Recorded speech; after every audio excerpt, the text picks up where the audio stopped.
Rachel Schultz is the Accessible Education Materials Specialist at the Assistive Technology and Accessible Education Material Center. She holds a Bachelor's of Science in Special Education and a Master's of Arts in Curriculum and Instructions with state licensure in both TESOL and Special Education. Rachel has been working with people with disabilities for 16 years in a variety of education and residential settings. She is the recipient of local and national grants. Thank you, Tana. So it's nice to be here with everybody. As Tana said, I work at the Assistive Technology and Accessible Educational Materials Center. That is a center that's within Ocali. Some of you may be familiar with Ocali. It originally started as the Ohio Center for Autism and Low Incidence, and it is now known as just Ocali because we've brought in those who we serve and don't have such a specified focus. So I'm from the AT&M AIM Center, and then from the broader organization is Ocali. So I am going to go ahead and jump right in. I do want to say I think it's pretty common knowledge right now that we're all living in unexpected times, and I completely understand, respect if you need to walk away. If you do have children that are on hybrid instruction and they're home right now, please do whatever any of you need to do to take care of yourselves and those that are either with you in your house or your office right now. We will use the chat feature a few times for just some engagement. If there's anything that I'm showing on screen and you can't see it, please interrupt me and let me know, and I'll make sure to adjust the settings. And if you do have any questions along the way, please feel free to use the chat. I'll check it as frequently as I can. And I am also more than comfortable with you just unmuting yourselves and jumping in to either ask a question or contribute an idea. So whatever you are all comfortable with will work just fine for me.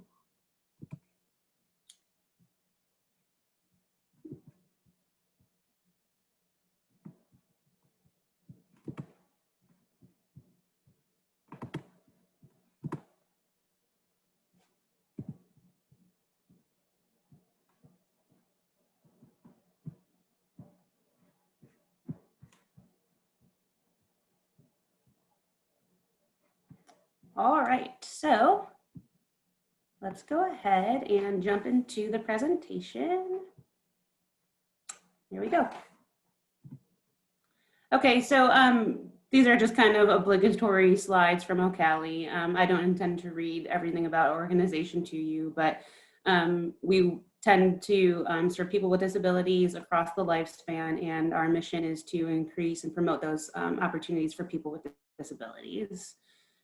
We work to inform public policy and then deploy best practices grounded in research.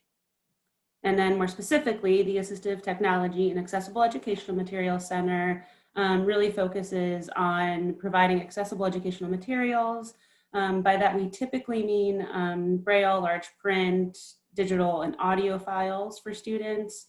And then we also provide assistive technologies and technical assistance. So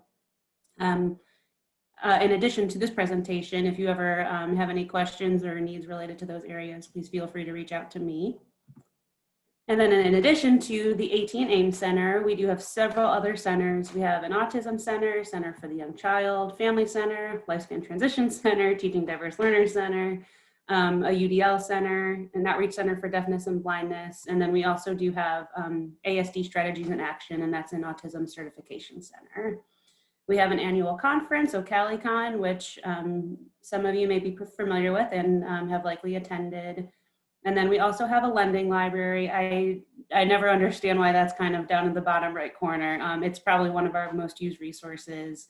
And if any of you are not familiar with the lending library, it is a library full of assistive technology devices that range from low tech to high tech. We have a lot of assessments. And then we also have books in our library around topics of UDL, autism, assistive technology, and whatnot. So if you have any questions about that, feel free to reach out to me through email too, and I'll be happy to either give you more information or help you get an account set up. And that's free, and it's free shipping within Ohio. So now into the presentation. We're talking about using electronic mediums to have engaging and successful communication with families and caregivers. I'm going to run through some basics, and then I'm hoping that the second half or last third of the presentation will be focused on going into things like Zoom and Teams and looking at those settings and how to really use tools and features within those platforms to really increase engagement and feel successful in your communications.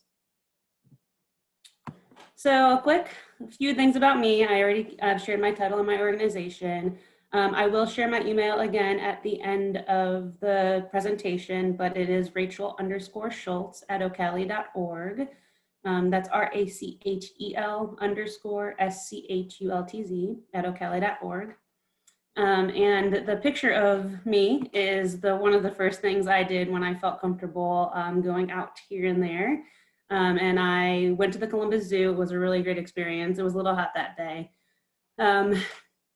But I fed a giraffe and it was really fun. So while we get into the presentation, if anybody would like to just kind of engage and share some of the things, some of the first things or one of the first things they did when they felt comfortable going back out, go ahead and put it in the chat.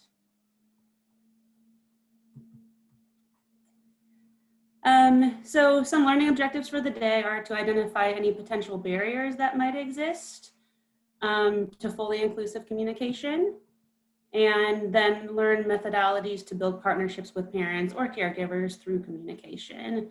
We'll talk very briefly about leveraging parent-teacher communication to increase student skill levels. After anybody who wants to share what they've done recently with going out, I will ask you guys to just quickly say your title. I think I have an idea that most of you are case managers. If that's incorrect, please correct. If that's incorrect, please correct me. So we'll talk briefly about how you can leverage parent and teacher communication to increase student skill levels. And then, as I mentioned, we'll really spend some time looking at the features and tools within applications that can increase that successful communication. I'm going to check the chat really quick and see.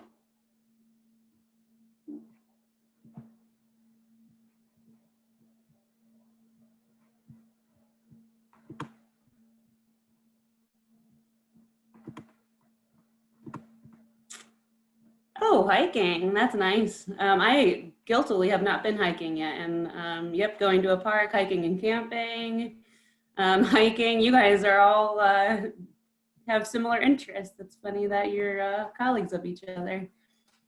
Oh, yep, going to dinner with your husband. Go yoga. I want to know more about that. Oh, okay, yeah, and thank you for telling me some of your titles too. So creative arts and training specialist, individual support coordinator. Oh, wow, you guys are quite a range. Yep, and then more spending time outdoors, seeing family. Okay, good. So a lot of coordinator roles, training specialists. Okay, great. So I'm going to jump back into the conversation. If anybody has anything urgent, please, feel free to interrupt me through audio too.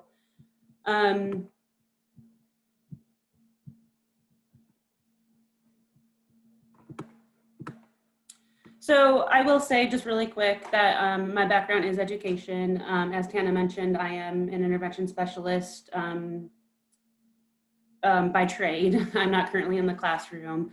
So a lot of what I know and what I can share is kind of connected to my personal experience, and hopefully given your skill, your professions and your expertise in those areas, you can kind of take those ideas and connect them to be relevant to you. So if at any point you want to talk through more how it can be specifically connected to you, I'm more than happy to kind of stop and engage in that conversation too. Okay, so the first goal or objective, to identify barriers to communication. So this is really any type of barrier that you can communicate with the family and caregivers. That is the focus of the presentation. But if you want to just take a minute to put into the chat, what barriers have you encountered that impacted communication with families or caregivers? And we will talk more in depth about this. And if you can't think of anything, that's really great news. And if you don't want to share, that's perfectly fine as well. The next slide kind of goes into a few that I'm aware of. So.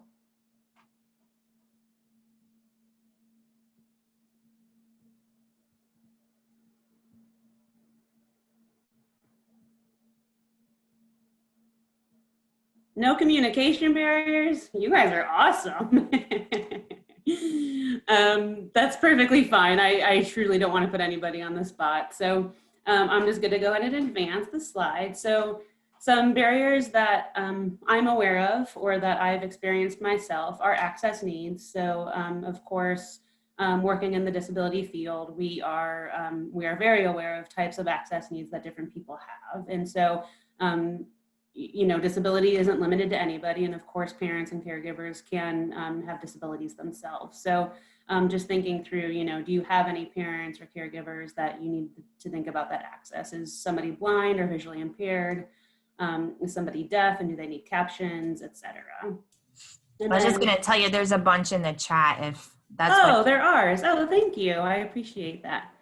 I truly didn't mean to put anybody on the spot. Rachel, do you just want me to, I can read the stuff that's in the chat if you want to keep your slides up instead of going back and forth. I guess that might be a little bit easier for you. Sure, yeah, thank you. Yeah, so, you know, stuff in there about quality of internet, access to technology, kind of resistant to Zoom. I know that's kind of what some people put in there. You know, grandparents raising their grandchildren. So maybe that kind of, you know, generational gap right there. Yeah.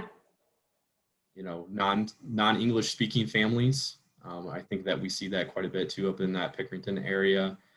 Tech access, again, English barriers, you know, connectivity, kind of limited computer internet access in rural areas. Yeah, thank you, David. I really appreciate that. And yes, those are all really great responses. And as unfortunate as it is, I do really appreciate you guys contributing in that way. And it seems like we have kind of a shared experience there, and we can all really relate on, you know, it's kind of twofold. There's a frustration on our end as consultants, case managers, training specialists, and whatnot, because we really do emphasize and prioritize that, you know, open communication. And so when somebody encounters barriers, a family or a caregiver, we're experiencing those barriers in a way also. So yeah, you guys hit on all the ones that that I have up on my screen, and also added ones that I hadn't even thought of, to be honest with you. So that resistance or hesitancy, the generational gaps in technology, that's a really big one, and especially with grandparents or older parents caring for children or adults. So yeah, I think you guys hit on everything. So those access needs for people with disabilities or parents or caregivers with disabilities, limited English proficiency, people that are new to the United States or their native English or language is not English, unstable internet connections, access to and use of computer or related technologies, time constraints. So if somebody's, you know, working late shifts or long shifts, and then jargon heavy language. I don't think that one is as common because many people have tried so hard to reduce that jargon heavy communication and really try to think about how they're communicating important things related to people, and kind of moving away from something that's so specific. So thank you for sharing that. And it seems like I'm probably preaching to the choir, but you know, just to kind of summarize that and put it into perspective, parents and caregivers who have disabilities, have limited English proficiency, have limited internet access, longer late night shifts, or little familiarity with educational terminology should have access to the same information and the same opportunities. So, you know, we really want to think through how can we break down these barriers.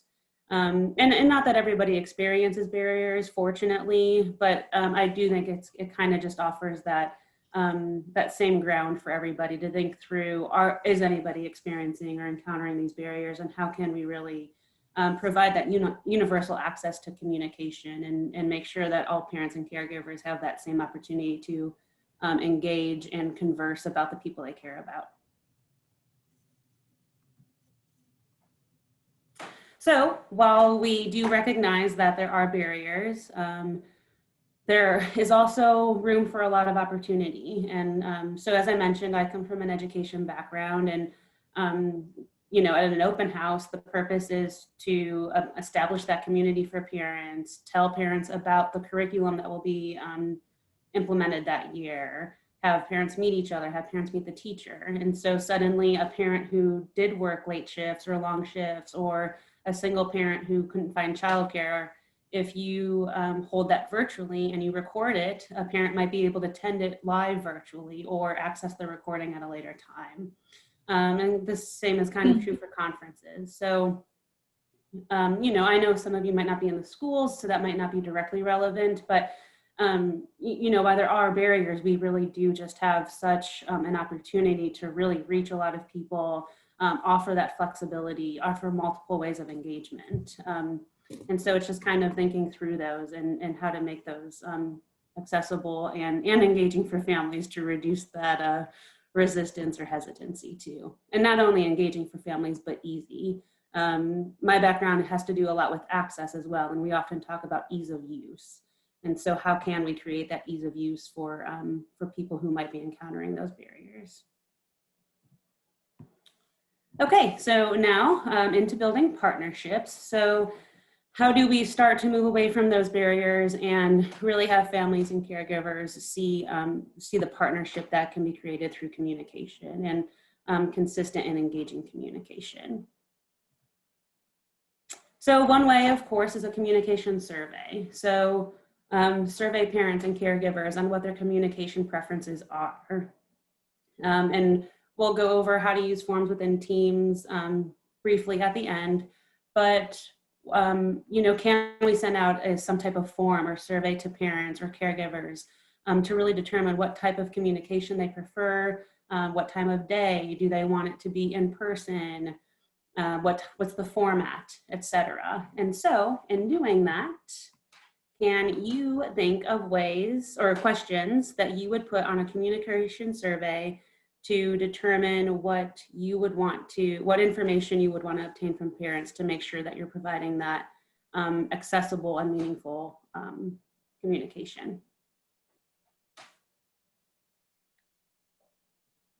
I'll go ahead and read those out when they come into the chat. Thanks. Mm-hmm. Also, we had some additional put in there too about your first question, being able to speak with DSPs directly, and then also parents hearing as well, or, you know, hearing impaired. Oh, okay. Yeah, the hearing impaired parents is a big issue, and access to free captioning tools is increasing, fortunately, but limited. So that's definitely a big barrier.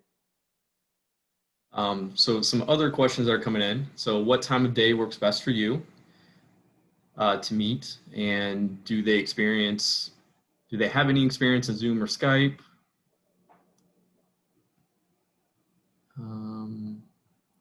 What is your ideal form of contact? Do you work specific hours during the week?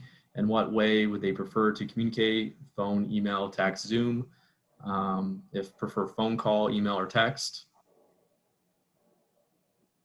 Yeah, those are all really great questions. And I think, you know, I think we tend to think through reducing what we send to parents and what we're asking parents and caregivers to do.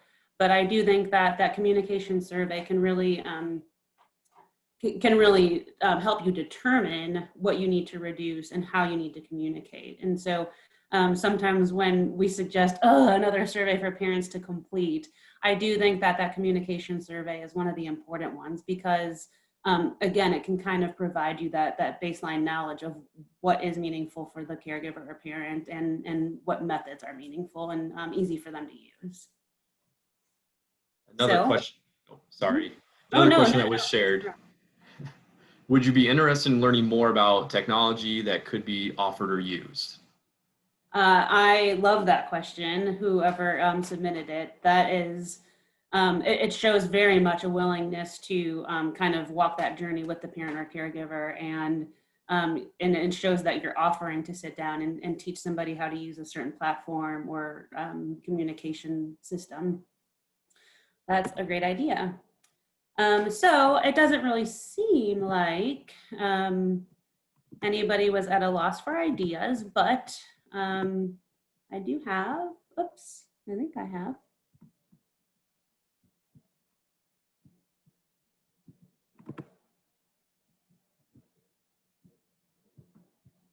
I might not have it up.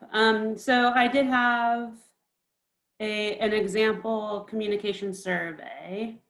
I'm not seeing it open, and I'm not going to make you guys wait for me to click around, especially because it really does seem like none of you had any trouble coming up with really meaningful questions. And it really is just, you know, what is your communication, preferred communication method? What time of day? Live, email, you know, what comfort do you have in certain platforms? Would you be willing to learn?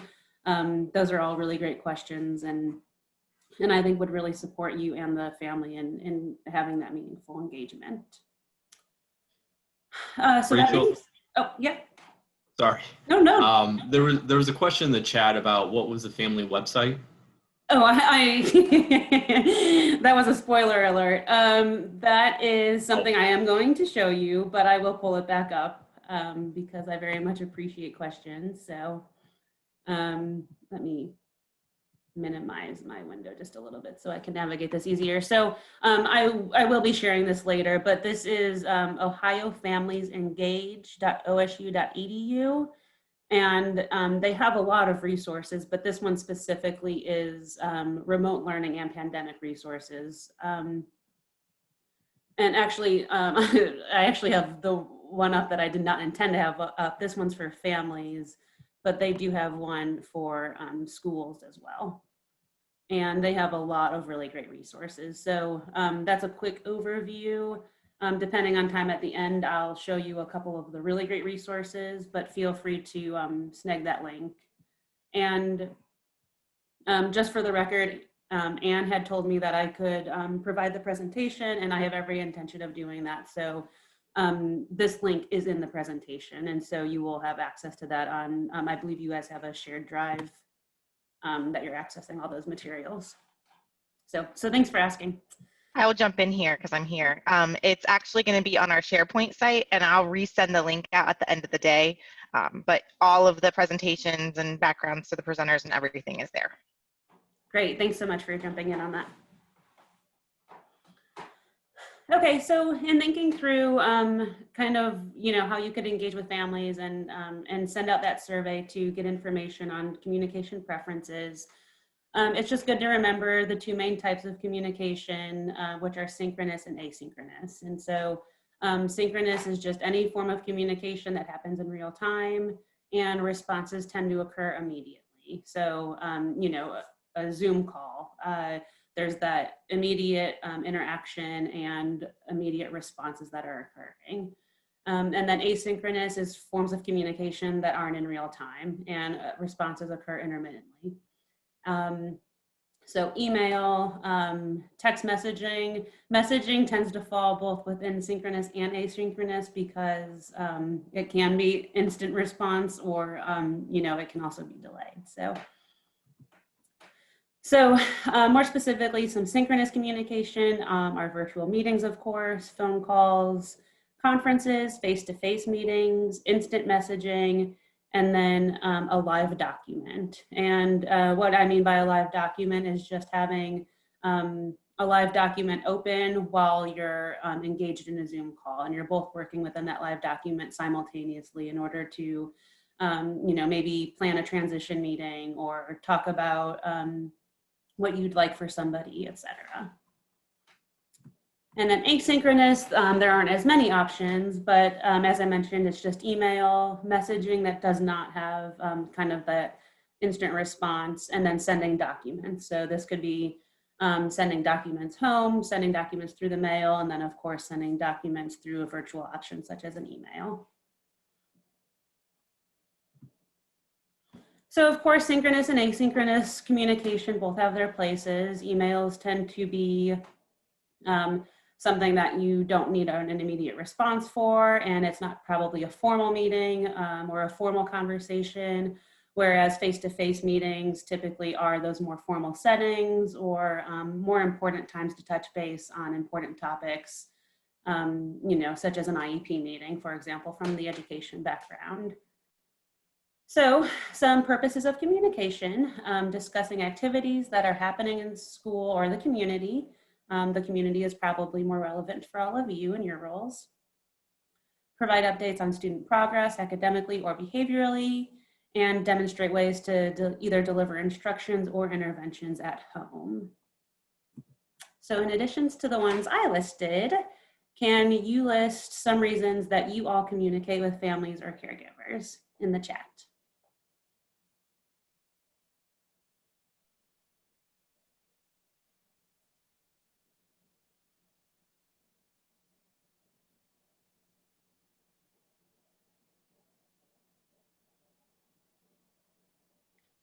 So one thing that was shared by Pam for the last question was just thinking through, you know, that it's important to consider how you're asking the survey when it's given and everything else, those survey questions. So follow up and how things are going, like services received. Service coordination to respond to requests from families. Coordinating planned services. Oh, they're coming fast and furious. But also catching up with what is happening, family, you know, DD related or otherwise. Help with doctor's appointments, what information they may receive, how to access the services that are recommended, schedule a team meeting, checking in on progress of services. Provide guidance on how to engage someone in a difficult topic. Oh, that last one is really interesting. So it's communicating in order to communicate. That's an interesting concept and makes a lot of sense because we tend to work in a sensitive field, I guess, for lack of a better way to frame it. At O'Calley, we spent a very long time deciding if we were using identity first language or person first language. For anybody who's not familiar with that, identity first language would be autistic person, and person first language would be person with autism. And we ultimately decided that we would recognize that both have good intentions and that we would use them what we felt was appropriate to the context. So just kind of a tangent off of the idea of setting up a way to communicate about something that's sensitive or difficult to talk through. One last one here was just in regards to just sharing that, hey, you're reaching out to somebody, you're showing that you care, that you're checking in on them. Yeah, that care piece is a really great point as well.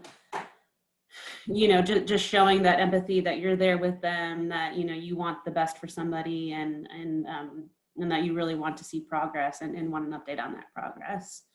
I thought another really good point too that I haven't touched on a lot is responding to a request initiated from the family. So, you know, when a family does initiate that communication, making sure that you are responsive and really maintaining that engagement in that conversation. That was also a really good answer.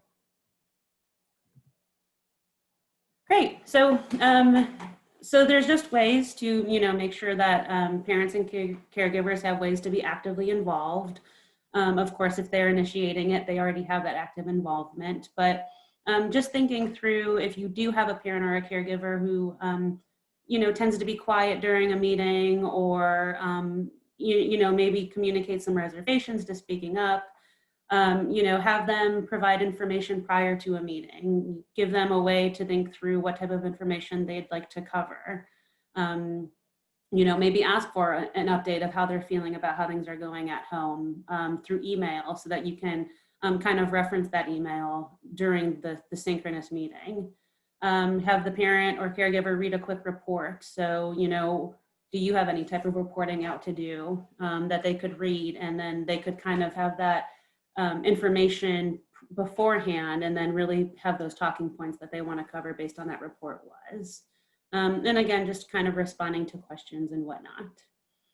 For asynchronous active involvement, you can think through giving a deadline to reply. So, you know, of course you want to have ease of access and not make somebody feel pressured, but, you know, just at the end of the email, you know, it would be great if I could hear back from you within the next 2 weeks, or, you know, we want to finalize the report. So if you could get back to us by Friday, you know, we'd really appreciate being able to include your input into the report. So just kind of giving that, you know, we want to include you, we want your active involvement. And if you could, you know, meet this deadline, that'd be really great.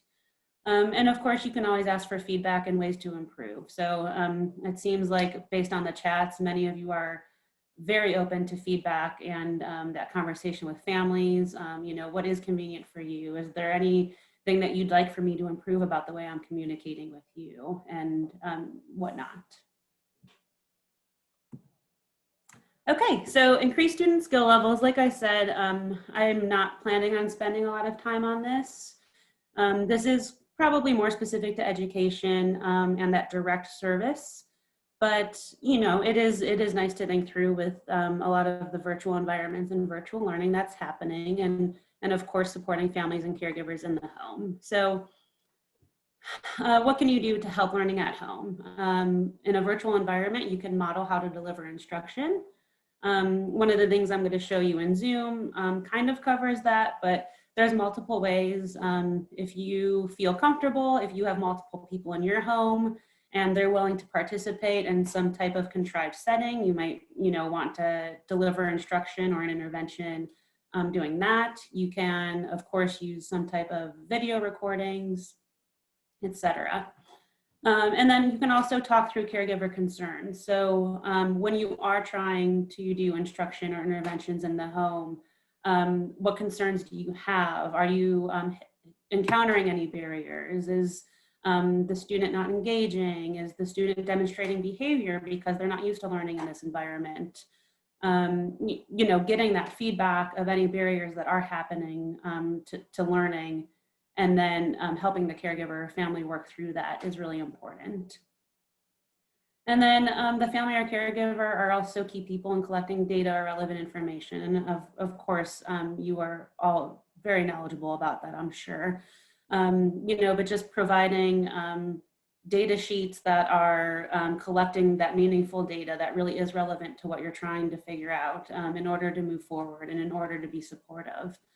You know, showing how to collect data and how to report it back, and you know, of course, ensuring that the data is secure and safe and whatnot.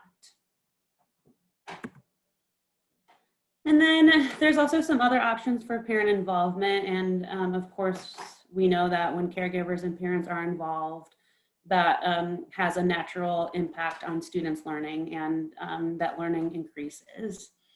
So again, my examples for volunteering are specific to a classroom or a school, and I do apologize for that, but can parents or caregivers volunteer? And my two examples for that are if you are working with a group of high school students and you are all on a Zoom call together, can you have a parent volunteer to monitor the chat? You know, David, thank you so much. Monitoring the chat can interrupt your flow and your presentation style and your delivery of instruction if you're a teacher. So, you know, can you have a parent offer that volunteer time and be there for monitoring a chat and whatnot? Or if you have a bilingual parent, can they join a kindergarten class and teach the students colors in Spanish?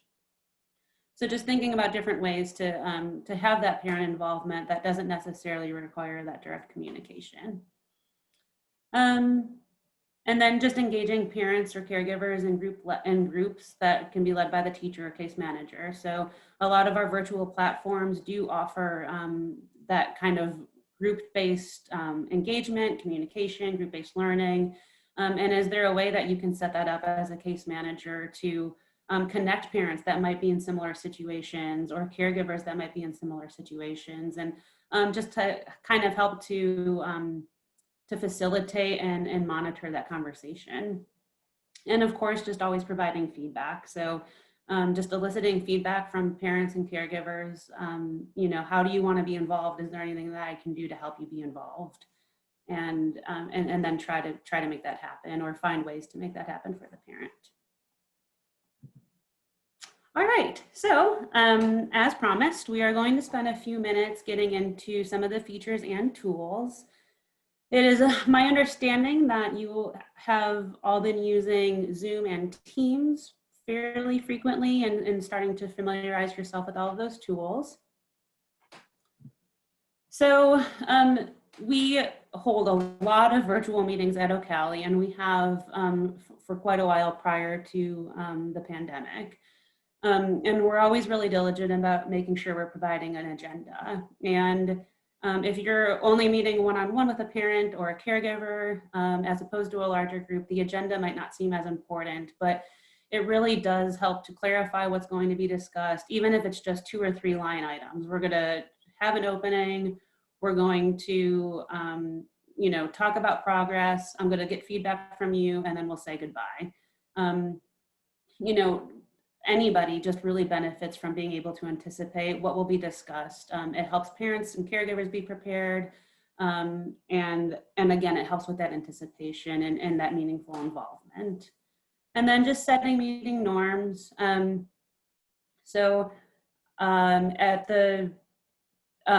one of the chat questions, somebody said that they work with some parents who are hard of hearing. So is there something that you can do to establish meeting norms to really create access for a participant that might be deaf or hard of hearing? Can you ask people to use the raise hand feature so that somebody who's deaf or hard of hearing can see who's talking and who wants to talk? Can you provide closed captions? So just kind of saying, you know, everybody here, can we, you know, please use this tool, we're going to use this approach, etc. And then of course, just gather materials and provide them ahead of time. Again, this just helps with the anticipation, and it helps people know what will be discussed and kind of think through what they'd like to talk about so that they can have that meaningful participation. And then just share your goals or anticipated outcomes. This might be part of your agenda, but think through what you want your goals or outcomes to be, and then of course share them with the group so that there can be that collective work and that collaborative work together to meet those outcomes and goals, and everybody can feel that they have that participation. So I am going to exit the presentation and go into Teams. And we're going to look at forms, notebooks, Meet, add-ons, and tip sheets. And this is just a few different ways to engage, and you very well may already be using these. And if you are, that's great. And if you'd like to contribute through the chat about any successes you've had or anything at all, that would be wonderful. So we mentioned the communication survey, and if you are using Teams, you can set up a form directly into to a team. And so if you did like the idea of having a group of parents being able to connect through Microsoft Teams, and you want to kind of be the person who leads that and supports parents in navigating that, you could have the parent communication preferences survey right in that team. So I just made a draft one just for an example. It's certainly not meant to be an exhaustive list of questions for a survey, but you could just create the form right in there. Parent communication preferences. How would you like to receive quick updates about your child? What is the best time to schedule a 30-minute monthly meeting regarding progress? Morning, afternoon, evening. How would you like to receive information about your child's behavior? Daily, weekly, monthly, never. And so I'm assuming that many of you are probably familiar with forms, but if you did want to start a group, then you would just go to the plus icon and you will have forms as an option. And then of course you can name it what you'd like to name it, and create, you know, whatever you need. And that might be a really good way for you to collect data for somebody. You know, if you could just complete this form periodically on, you know, any progress made, any barriers that you've encountered. It can kind of be your one stop for any type of information gathering. And then there's also, oops, trying to go in order. So notebooks, if you have not used notebooks, they are a really nice way to kind of have that open communication. So this would be an option for asynchronous communication. You could have an ongoing notebook. This is just a default team setting. I didn't actually go in and create anything different. But you could have that ongoing notebook, and you could communicate back and forth and have those real-time notes constantly available. It would also be an option for synchronous communication. If you were both in the notebook at the same time, you could work collaboratively on some ideas for moving forward. You can make notebooks private. So if you do have a learning community, or if you have, so this is a professional learning community teams group, you can do it with that or with a class. You can make your notebooks private so that only you and one parent or caregiver can see the notes that are being made, or you can make them public so that the entire group as a whole could be working on ideas and whatnot. Hey, Rachel, real quick, do you mind just going back and, you know, maybe just explain where to find the form and then also this notebook? Sure. Real Yep. quick? Thanks. Yeah, no problem. So I did have my team open, and I do apologize if I skipped a step there and that was confusing. So myself and a few colleagues have this kind of testing group that we try out a few ideas in teams. So that's the team that I am in, and that is a professional learning community team. And then at the top, we have general posts. So you can see a lot of generic posts that were made by me and my teammates. But you can, that's kind of like the opening wall. You can just kind of see any conversations. And if you want to post for the whole group, you would just do a new conversation. And then along the tabs, you have files. So you can upload any files for the team. If it does end up being a group of caregivers, you know, maybe there is a document that's relevant. You know, Ohio just put out new information protecting caregivers in regards to privacy, and I've uploaded that document for everybody under files. And then there's the PLC notebook. PLC is just professional learning community. And then that takes you right into that notebook. And again, anybody can access it, or you can have private notebooks as well. And then I have so many tabs and my window is a little shortened. So I had to go down to the, to show you the form that I made, I had to go to my little downward facing caret, and that was parent communication preferences. In order to create a new form, you would go to the add tab all the way to the right and select forms. And then at that point, you can create any form that you want. You can also add to an existing form.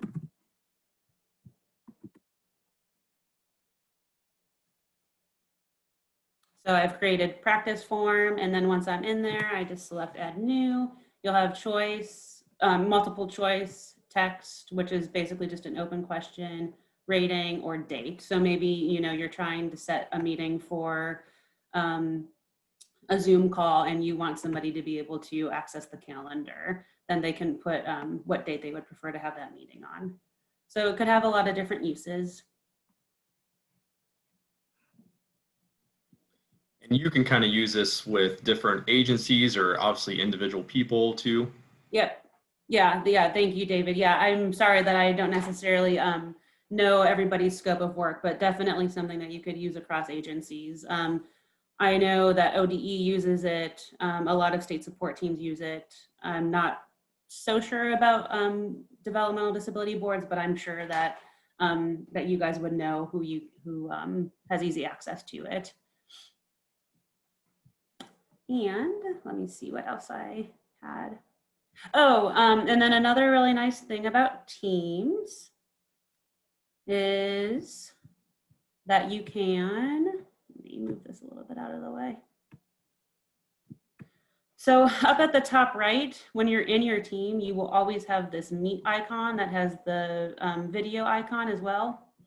And you can basically meet right there in that very moment. If, you know, somebody has a pressing question and you say, you know what, I'm at my computer, we can meet right now to talk about it. You can meet now, or you can schedule a meeting. And then once you're in a meeting, so I'm just gonna do meet now. Once you're in a meeting, you have the option to take notes, which I find very helpful. So under more actions, you can go to show meeting notes. And then right there in the meeting, you can start taking notes, and anybody in that meeting with you will have access to those notes. A link will be posted to kind of like that opening wall. So and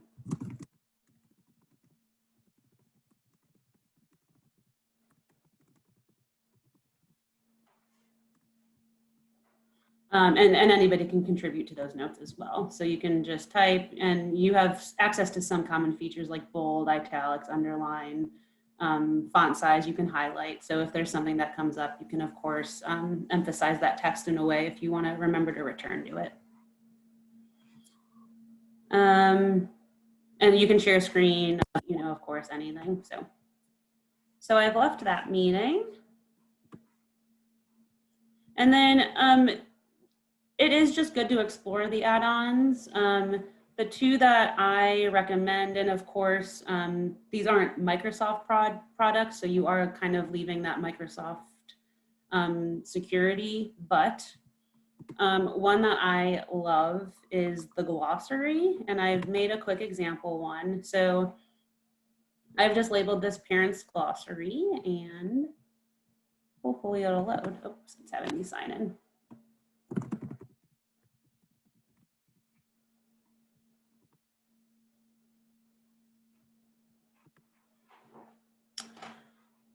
So I've just made a quick one. I've just labeled it Parents Glossary just as an example.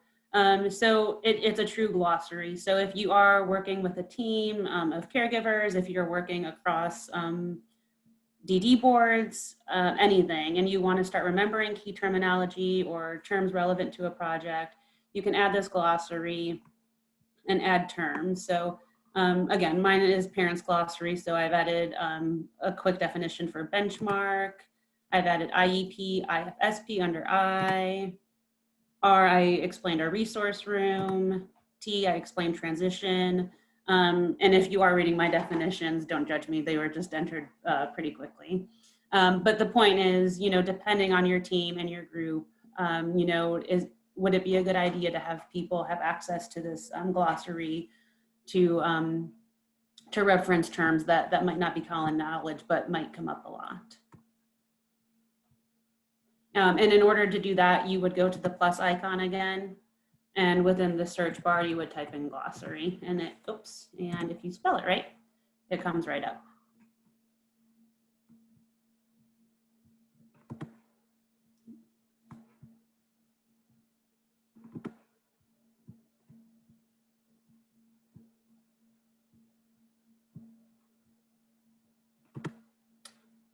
And then the only other thing I wanted to show you about Teams is actually an example of some tip sheets. So this might help think through those families that somebody mentioned that kind of have some hesitance or resistance to using new features or platforms. So I'm more than happy to share these. I don't necessarily think that these examples would be directly relevant to the work that you're all doing, but if you feel like it would be a good template to kind of make your own, I'm more than happy to share these.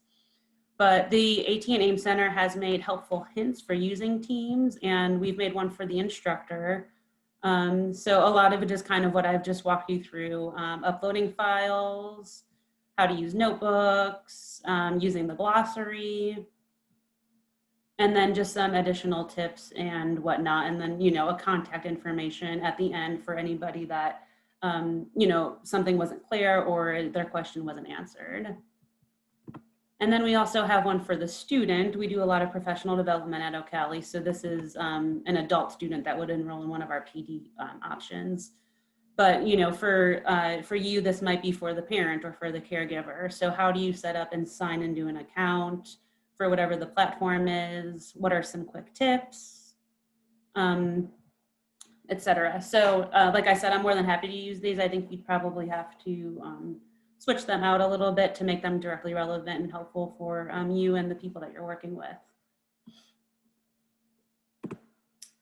So that is a quick look at Teams, and I know we are getting close to time. So are there any questions? And if not, or if there are, and you you don't want to spend time on them right now, I'm more than happy to answer any questions via email. And I'm also always happy to meet virtually really quick. Yeah, please feel free to either type them into the chat box or unmute yourself too. Yep.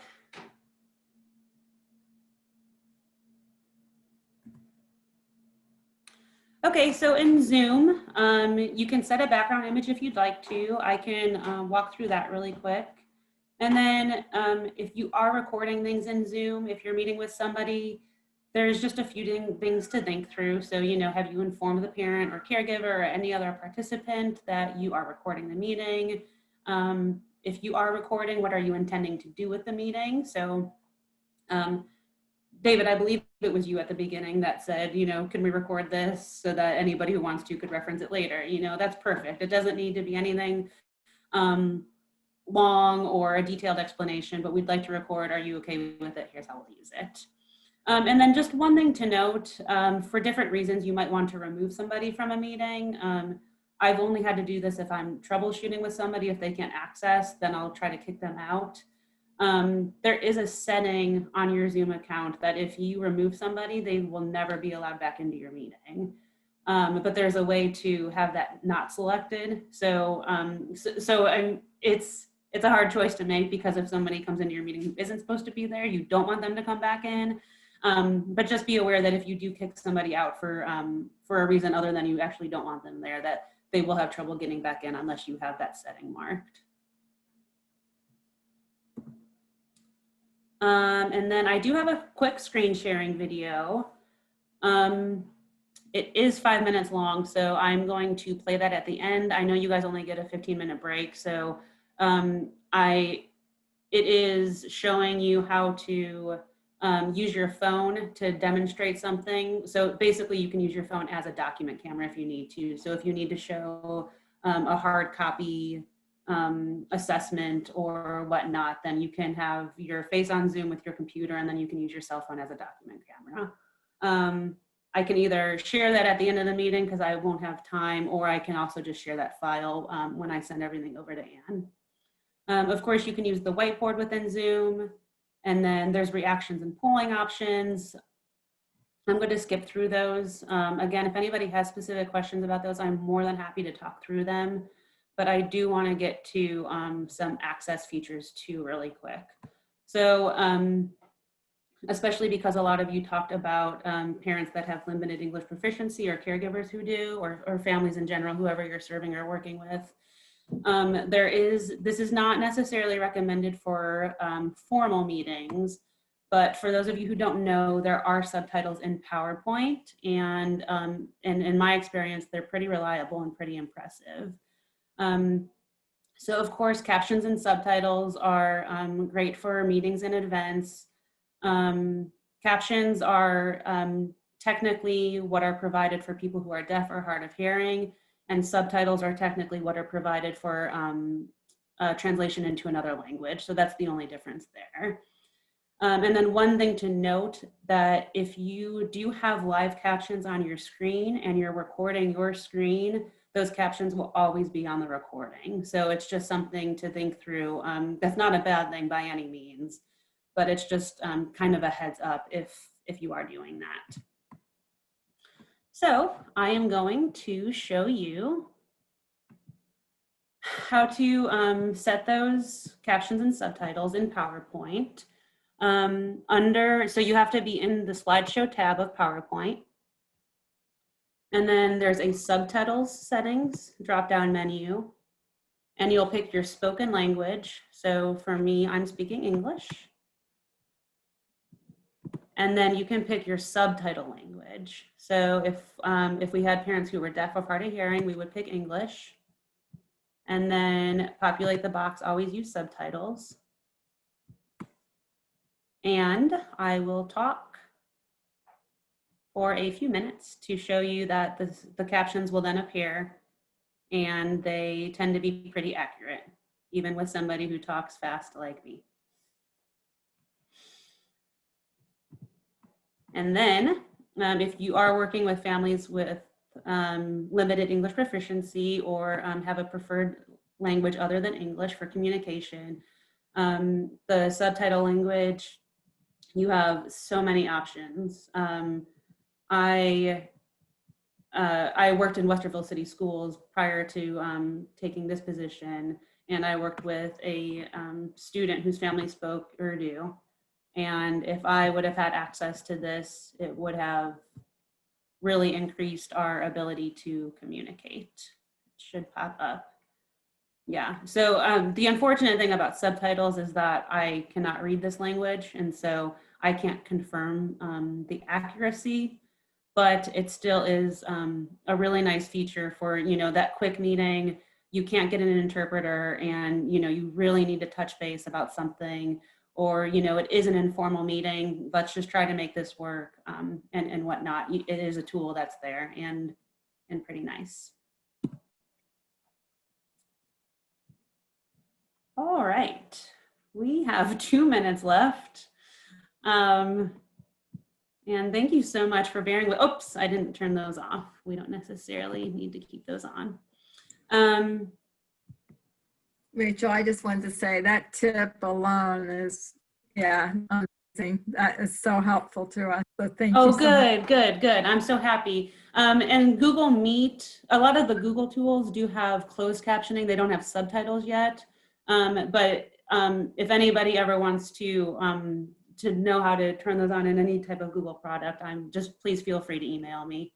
I am more than happy to talk through it.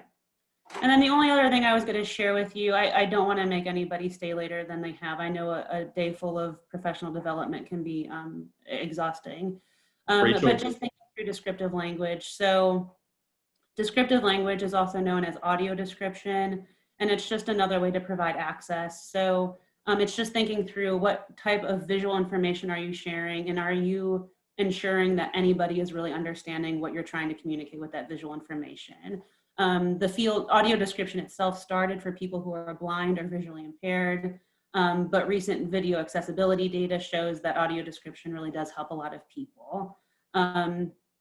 So I'm sorry, I am rushing through this. I really don't want to keep anybody, and I'll share this presentation, and I'm always available for more conversation. But I have a chart on screen that just shows student progress. So just thinking through, how would you describe this to a parent? You wouldn't want to just say, well, you can see what the chart says. You would want to say, well, your son or daughter is person 3. I didn't include names to, protect privacy. But if you want to look at person 3, that's where your son has fallen with, the progress of the intervention. You can see, that he's growing and he's in line with his peers, etc. And you don't need to describe decorative images. I'm just going to say that really quick. I know that doesn't really help, but like I said, I don't want to keep anybody. And then just some simple tips. I've heard that it's a really good idea to put a positive quote or picture right by your webcam, because it keeps your eyes over there and it keeps you in a good mood. And when you look directly at it, your attendees feel like you're looking directly at them. Think through collaborative options. Can you have the chat box open? Can you have a live Google Doc or a live Microsoft Word doc that everybody's working in at the same time? Think about your background. Make sure that you can be seen and that it's not like a super cluttered background. And lighting, it's just recommended that you don't have lighting directly pointed towards you, because that tends to make you kind of shiny and not visible to people that you're talking with. And if you're going to help parents troubleshoot or caregivers, you can think about a poor connection. You might want to suggest turning their camera off. Having the camera on takes up a lot of bandwidth of the internet, so that if they have, if somebody has low quality internet or a poor connection, then turning the camera off can oftentimes improve the audio if your audio is skipping on and out for them. If they're unable to get audio and you can't help them figure out why they can't get on their computer, suggest that they call into the meeting using their cell phone if that's an option for them, and then they can get the audio that way, but still be present visually. If they have difficulty with login or account setup, think about providing one of those tip sheets or making that you can distribute. Maybe some of you want to get on a team and develop that document so that everybody at your organization can use it. And then consider screen recording. If you have the recording, anybody can always access it again, and that tends to be pretty helpful. These were the additional resources. I know that I have flown through these past few slides, and that somebody had asked specifically about the Ohio Statewide Family Engagement Center. If you were to Google Ohio Statewide Family Engagement Center, you would find their website and all of their resources. And I also will share this PowerPoint. I also have a link to OCALI, which is the organization that I'm from, Ohio Departments of Education's kind of guidance on how to get parents involved, and then some Zoom keyboard shortcuts, which I think are helpful for both you as a meeting facilitator, and then also for parents or caregivers if you'd want to share anything with them. And then finally, OCALI works with a lot of state support teams to have an AT vendor fair. I have a screenshot up of a few of the sessions that are happening in the morning. I know you guys are just spending an entire day on professional development now, but there is some things about transition and a lot of assistive technology. It's a free event. It's September 29th, 9:15 to 3:45. You don't have to stay all day. If there's one session that looks great to you and that's all you care about, come for that session and then enjoy the rest of your day. But I just wanted to let you all know about it, and it's virtual in case I didn't say that. And it will also have breakout sessions with the vendors. So if you have a specific AT device that somebody you work with is using and you really need to talk to a specific vendor, there are times where they'll have that one-on-one support too. That's it. And you guys listened to me for an hour. Thank you so much. I really appreciate it. My email is rachel_schultz@ocali.org. I don't need to go anywhere quite yet. So if anybody has questions in the moment, I'm more than happy to answer them. And if not, like I said, I'll share this resource and I'm always available by email. Well, thank you. I think I'll go ahead and at least stop this recording